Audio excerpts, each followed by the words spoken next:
Student potential energy हम लोगों ने पढ़ लिया। अब पोटेंशियल एनर्जी के बारे में थोड़ा सा और इसका डिटेल फीचर देखना है कि कैसे पोजीशन बदलने के साथ साथ कन्फिग्रेशन बदलने के साथ साथ उसमें एनर्जी आ जाती है और क्या हमेशा ऐसा होता है, इन सब चीज़ों को थोड़ा सा डिटेल देखना है। तो हमने लिख लिया है डिटेल्स ऑफ पोटेंशियल एनर्जी, ठीक है। तो डिटेल थोड़ा सा समझते हैं। एक ग्राउंड लेके चलते हैं, एक ग्राउंड तैयार करते हैं, एक डेरिवेशन तैयार करते हैं और जो हमने ग्राउंड बना के जो हमने काम किया इसी को हम बोलते हैं, आगे बोलेंगे डेरिवेशन। तो डेरिवेशन से घबराना नहीं है। डेरिवेशन क्या होता है वो आप देख लीजिए। हमने क्या लिया, consider a body having mass m। एक बॉडी लिया जिसका मास कितना है m और इनिशियली शुरुआत में वो कहाँ पर रखी हुई है, ग्राउंड पर रखी हुई है, अर्थ की सरफेस पे रखी हुई है। अर्थ की सरफेस का हमने नाम एक रख दिया, अर्थ की सरफेस पे एक पॉइंट ले लिया, इसका नाम है ए। तो ए कहाँ पर है, अर्थ की सरफेस पर है, ओके। और बॉडी कहाँ पर रखी हुई, इनिशियली अर्थ की सरफेस पर रखी हुई।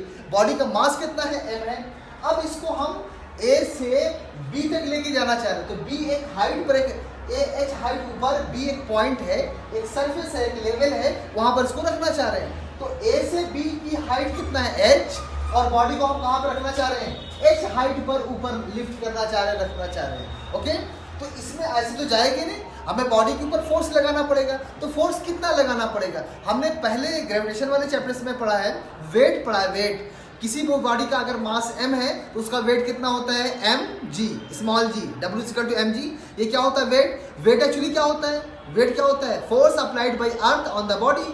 तो वेट एक टाइप का फोर्स होता है, अट्रैक्टिव फोर्स होता है, जो किसी भी बॉडी के जिसके अंदर मास होता है, किसी भी बॉडी पर जो जिसके पास मास होता है उसके ऊपर अर्थ जिस फोर्स से उसको खींचती है उसी को हम क्या बोलते हैं, वेट। तो वेट एक्चुअली क्या होता है, टाइप ऑफ फोर्स होता है। देखो यहाँ पर, तो अगर ये अर्थ की सरफेस पे रखी हुई है तो इसके ऊपर इसका वेट जिसको हम बोलते हैं फोर्स, ये कितना है, mg, ये किधर लगेगा, डाउनवर्ड्स, इतना लगेगा। अगर अब इस बॉडी को ए से बी आप लिफ्ट करना चाह रहे हैं, उठाना चाह रहे हैं, ए से बी रखना चाह रहे हैं, तो आपको क्या करना पड़ेगा, आपको इस बॉडी के ऊपर एक फोर्स लगाना पड़ेगा, एफ डैश। लेकिन ध्यान रहे उस फोर्स की वैल्यू इस फोर्स के इक्वल होगी। कितना होगी, इसकी भी वैल्यू कितना होगी, इक्वल होगी, mg होगी, ओके। ये फोर्स इक्वल क्यों होगा, क्योंकि अगर इस फोर्स को आप बढ़ा देंगे तो बॉडी एक्सेलरेट हो जाएगी, और बॉडी एक्सेलरेट हो जाएगी इसका मतलब उसमें क्या आ जाएगा, उसमें वेलोसिटी आ जाएगी, और जब वेलोसिटी आएगी तो फिर उसमें काइनेटिक एनर्जी और सारी चीजों को समझेंगे अभी, उसमें आ जाएगा। तो यहाँ से इसीलिए हम इसको एक्सेलरेट ना करके, तो बॉडी को अगर mg डाउनवर्ड फोर्स लग रहा है तो उसको उठाने के लिए जितना डाउनवर्ड फोर्स लग रहा है उतना हम ऊपर लगाते, न्यूट्रल हो जाएगा, बॉडी आसानी से ऊपर चली जाएगी। अब आपको ये डाउट हो रहा है सर जितना नीचे लग रहा है उतना ऊपर लग रहा है, दोनों फोर्स बैलेंस हो जाएगा, तो नेट फोर्स के ऊपर जीरो हो जाएगा।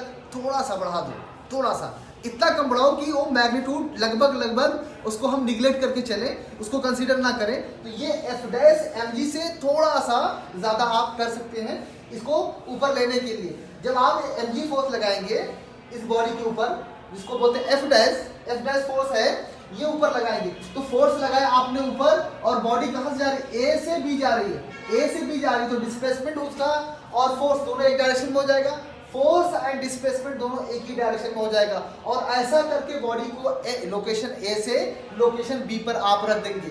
क्या ए से बी लेके जाने में आपको वर्क करना पड़ा, आंसर एस, करना पड़ा वर्क। क्यों, क्योंकि वर्क की डिफिनेशन तो यही है कि अगर किसी बॉडी पर फोर्स लगाए, बॉडी डिस्प्लेस हो गई, तो आपने क्या किया, आपने वर्क किया, और उस वर्क की कैलकुलेशन हम पहले सब कर चुके हैं कि वर्क की कैलकुलेशन हम कैसे करते हैं। अब यही सारे फिगर्स का जो हमारे माइंड में चल रहा था उस फिगर को हमने बनाया और इसी फिगर को यहां पर हमने लिख दिया। क्या लिखा, consider a body having mass m present at surface of earth, okay. Earth की सरफेस पे रखा हुआ जैसा कि आपको समझाया। अब उसके बाद now we want to put this body, put या lift this body above surface of earth at a height h। अब हम क्या चाह रहे हैं, हम इस बॉडी को h हाइट पर रखना चाह रहे हैं। इसके लिए then work done in displacing body A to B, A से बी डिस्प्लेसिंग बोलो या लिफ्टिंग बोलो, बॉडी को ए से बी डिस्प्लेस कराने में, लिफ्ट कराने में आपको कितना वर्क करना पड़ेगा। तो हमने लिखा work is equal to force into displacement. Force कितना लगाना पड़ा, फोर्स आपको लगाना पड़ा एफ डैश, और एफ डैश की वैल्यू कितना है, mg, इसलिए एफ फोर्स की यहाँ पे हमने क्या लिखा, mg, और कितना डिस्प्लेसमेंट कराया, h हाइट डिस्प्लेसमेंट कराया, तो यहाँ लिख दिया h। तो क्या हो गया, mgh, ये क्या हो गया, work. This work done w जो आपने डब्ल्यू वर्क डन निकाला ये क्या हो गया, स्टोर हो गया, कैसा, पोटेंशियल एनर्जी के फॉर्म में, किसमें, बॉडी में, यही हमने नीचे लिख दिया।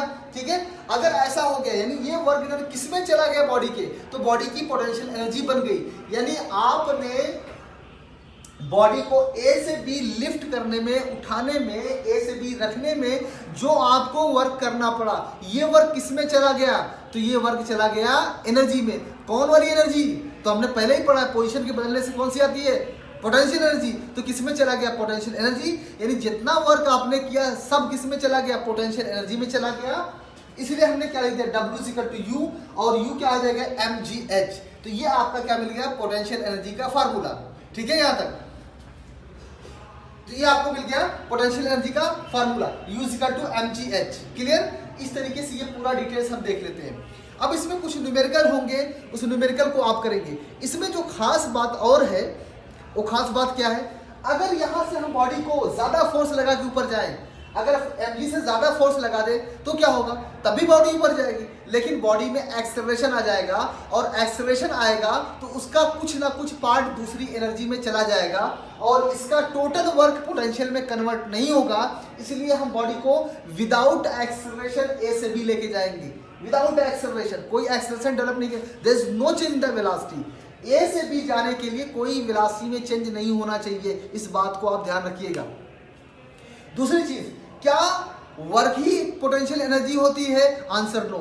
हमेशा हर केस में वर्क पोटेंशियल एनर्जी नहीं होती है, इस बात को आप कंफर्म समझिए, वरना आप बार बार मिस्टेक करेंगे। वर्क हर कैलकुलेशन में वर्क पोटेंशियल एनर्जी नहीं होती है। पोटेंशियल एनर्जी, वर्क कब पोटेंशियल एनर्जी में कन्वर्ट होगा, ये समझना आपके लिए वेरी वेरी इंपॉर्टेंट टॉपिक है। ठीक है, तो समझते हैं इसको क्या क्या है। देखिए इसको हटा दें, ओके। देखो वर्क कब पोटेंशियल एनर्जी में कन्वर्ट होगा ये आप समझ लीजिए, तो पोटेंशियल एनर्जी का टॉपिक फिनिश हो जाएगा। देखिए इधर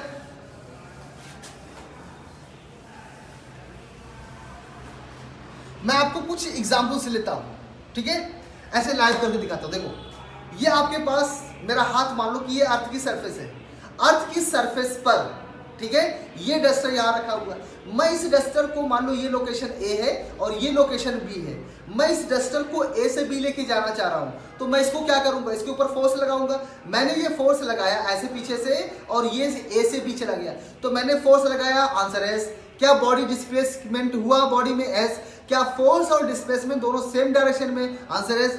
फोर्स अगर डिस्प्लेसमेंट एक ही डायरेक्शन में है तो क्या हुआ होगा, वर्क हुआ। फिजिक्स की लैंग्वेज में क्या हुआ, वर्क हुआ।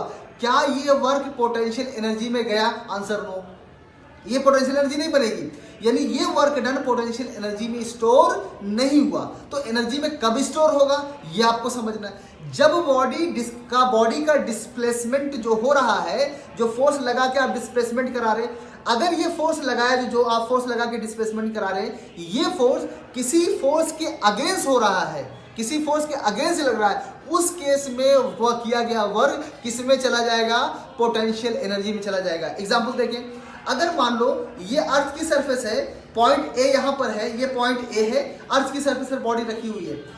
अब इस वक्त इसके ऊपर अर्थ कितना फोर्स लगा रही होगी, तो जो इसका मास होगा मल्टीप्लाइड बाई स्मॉल जी, यानी acceleration due to gravity, mg इसका डाउनवर्ड से लग रहा है। अब मैं इसको ऊपर ऐसे उठाया, कितना हाइट, मान लेते हैं h हाइट, तो इसमें कितना वर्क करना पड़ा, अभी निकाले कि किसी बॉडी का मास m है, उसको h हाइट ऊपर उठाने पर वर्क कितना होता है, mgh।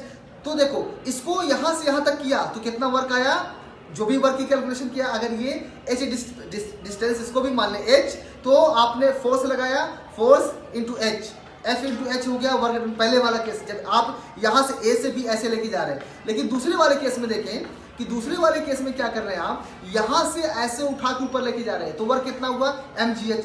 ये वाला वर्क नीचे से जब यहां से यहां उठा के लेके जा रहे हैं, ये वर्क किस में चला गया, पोटेंशियल एनर्जी में। आंसर क्यों चला गया, पहले वाला वर्क पोटेंशियल एनर्जी क्यों नहीं बना, ये वाला वर्क पोटेंशियल एनर्जी क्यों बन गया, इसलिए बन गया कि पहले वाले वर्क में जो आप फोर्स लगा रहे हैं किसी फोर्स के अगेंस्ट नहीं लगा रहे हैं आप, ठीक है। लेकिन दूसरे वाले केस में जो बॉडी को उठा रहे हैं ये ग्रेविटी वाले फोर्स के अगेंस्ट उठा रहे हैं। तो जब भी फोर्स कहीं पर किसी बॉडी पर फोर्स लगाए, बॉडी डिस्प्लेस की, वर्क हुआ, ध्यान रखना है, अगर ये फोर्स किसी फोर्स के अगेंस्ट लगाकर आप डिस्प्लेसमेंट करवा रहे हैं तब उस केस में किया गया वर्क पोटेंशियल एनर्जी में कन्वर्ट हो जाएगा और वो क्या बन जाएगा, वो वर्क क्या बन जाएगा, पोटेंशियल एनर्जी बन जाएगा।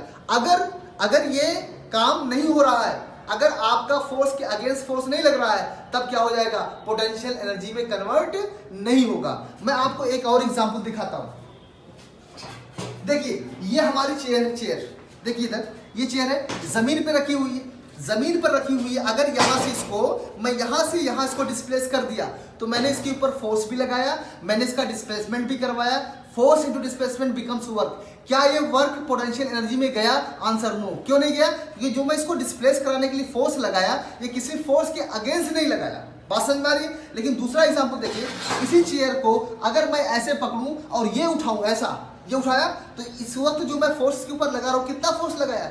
जितना इसका mgh डाउनवर्ड्स काम कर रहा है, वेट, दैट इज फोर्स, ये इसके अगेंस्ट हमने लगाया। Force into displacement becomes work, और ये वर्क किस में चला गया? एनर्जी में चला गया। क्यों? क्योंकि इस वक्त मैं ग्रेविटेशनल फोर्स के अगेंस्ट फोर्स लगा के इसको उठा रहा हूं, इसलिए किस में चला जाएगा? वर्क में चला जाएगा, सॉरी एनर्जी में चला जाएगा। तो अब आपको क्या समझ में आ गया? आपको समझ में ये आ गया कि हर वक्त वर्क पोटेंशियल एनर्जी में कन्वर्ट नहीं होगा। वर्क पोटेंशियल एनर्जी में कन्वर्ट कब होगा? जब फोर्स किसी फोर्स के अगेंस्ट लगाया जाएगा, उस केस में जब वर्क होगा तो वो वर्क किस में चला जाएगा? पोटेंशियल एनर्जी में चला जाएगा। आई होप आप समझ चुके हैं। ओके 3 मिनट है ना सर? ओके तो अब आपको मैं एक और एग्जांपल देता हूं और आपसे रिस्पॉन्स लेता हूं कि आप क्या समझ पाए। ठीक है, देखिए इधर ये एक स्प्रिंग है। स्प्रिंग को जब आप अंदर दबाएंगे, मैं आपको पहले स्प्रिंग का नेचर समझा दूं। अगर आप स्प्रिंग को फोर्स इधर से लगाएंगे तो स्प्रिंग में ऑटोमेटिकली एक फोर्स बनेगा जो आपको इधर से दबाएगा। क्लियर है? इस फोर्स को बोलते हैं स्प्रिंग फोर्स या रीस्टोरिंग फोर्स, ये अलग अलग नाम इसके हैं। यहां से अगर स्प्रिंग को आप नहीं दबाए, नेचुरल स्टेट में है, तो आप उसके ऊपर ये वाला फोर्स क्या हो जाएगा, यानी इधर वाला फोर्स कितना हो जाएगा? 0। अगर आपने दबाया 1 न्यूटन तो ये अपने आप को बढ़ा लेगा, कितना? 1 न्यूटन। आपने किया 2 न्यूटन तो ये अपने आप को 2 न्यूटन कर लेगा। 3 किया 3 कर लेगा, ऐसे ही बढ़ा लेगा और एक लिमिट के बाद बढ़ना बंद हो जाएगा। उसकी और भी डिटेल देखते हैं। अब आपको समझाते हैं। मैंने देखो इस स्प्रिंग के ऊपर लगाया फोर्स F, और ये स्प्रिंग फोर्स लगाने के बाद ये कंप्रेस होके यहां पर आ गई, तो कितना डिस्प्लेसमेंट हुआ? ये डिस्प्लेसमेंट हुआ। मान लेते हैं x, कौन सा लेके चलते? D, तो D लेते हैं। ये डिस्प्लेसमेंट कितना हो गया? D। आपने कितना लगाया फोर्स? F D। तो आप देखें फोर्स की वर्क की calculation, force into displacement. Force इधर लग रहा है, डिस्प्लेसमेंट भी इधर हो रहा है। Force displacement same direction, theta 0 degree, cos 0 1। ठीक है, तो यहां पर वर्क कितना हो जाएगा? Force into displacement. अब आपसे मैं क्वेश्चन पूछता हूं, क्या ये वर्क पोटेंशियल एनर्जी में कन्वर्ट होगा? yes और नो? तो आई होप आपने आंसर दिया, आप देंगे आंसर कि ये एनर्जी में कन्वर्ट हो जाएगा, पोटेंशियल एनर्जी में कन्वर्ट हो जाएगा। क्यों? क्योंकि ये जो फोर्स आप लगा रहे हैं, ये वाला फोर्स, ये फोर्स इस फोर्स के अगेंस्ट लग रहा है। यानी अगर इस वक्त आप फोर्स इसके ऊपर लगा के रखेंगे तो अंदर भी एक फोर्स बना होगा F डैश। यहां पर ये फोर्स जो आप लगा रहे हैं बाहर से, इस फोर्स का काउंटर कौन है? ये है। तो जब भी कभी आप फोर्स लगाएं, वर्क हुआ, तो आपको क्या पहचानना है कि फोर्स जो लगा के वर्क करा रहे, ये फोर्स किसी फोर्स के अगेंस्ट हो रहा है क्या? ये फोर्स किसी फोर्स के अगेंस्ट लगा रहा है क्या? अगर ऐसा होगा तो उस केस में आपको क्या मिलेगा? वर्क किसमें चला जाएगा? Potential energy. यानी इस वाले केस में किसमें चला गया? पोटेंशियल एनर्जी में चला गया। क्लियर है? तो आई होप आपको ये टॉपिक एकदम क्लियर अच्छे से हो गया होगा और आप इस बात को आप क्लियर कर चुके होंगे कि हर वक्त वर्क पोटेंशियल एनर्जी में कन्वर्ट नहीं होगा। मैंने आपको 2 बहुत ही इंपॉर्टेंट एग्जाम्पल दिए। एक अभी चेयर उठा के दिखाया, मेहनत कर दिया मैंने, चेयर उठा के दिखाया, ये आपको समझ में आया कि वही चेयर, हालांकि इसमें भी वर्क जो है कुछ पोटेंशियल एनर्जी में चला जाता है। कहाँ चला जाता है मैं दिखाता हूँ आपको। देखिए जब आप इसको ड्रैग करेंगे बार बार तो ये चीज इसकी कट जाती है ना। ये क्यों कटती है? ये जब आप ड्रैग कराते हैं तो उस वक्त जो एक फोर्स नहीं दिखता है वो वाला फोर्स होता है फ्रिक्शनल फोर्स। यानी ये जो वर्क करा रहे हैं, इस वर्क का कुछ पार्ट जो चला जाता है फ्रिक्शनल फोर्स के अगेंस्ट होता है और वो इस टोटल वर्क का कुछ परसेंटेज फ्रिक्शन फोर्स की वजह से पोटेंशियल एनर्जी चला जाता है और वो पोटेंशियल एनर्जी को डैमेज कर देती है। इसी को हम बोलते हैं जिसके खराब हो गया। तो आई होप आपको समझ में आ गया होगा पूरा detail. Thank you very much.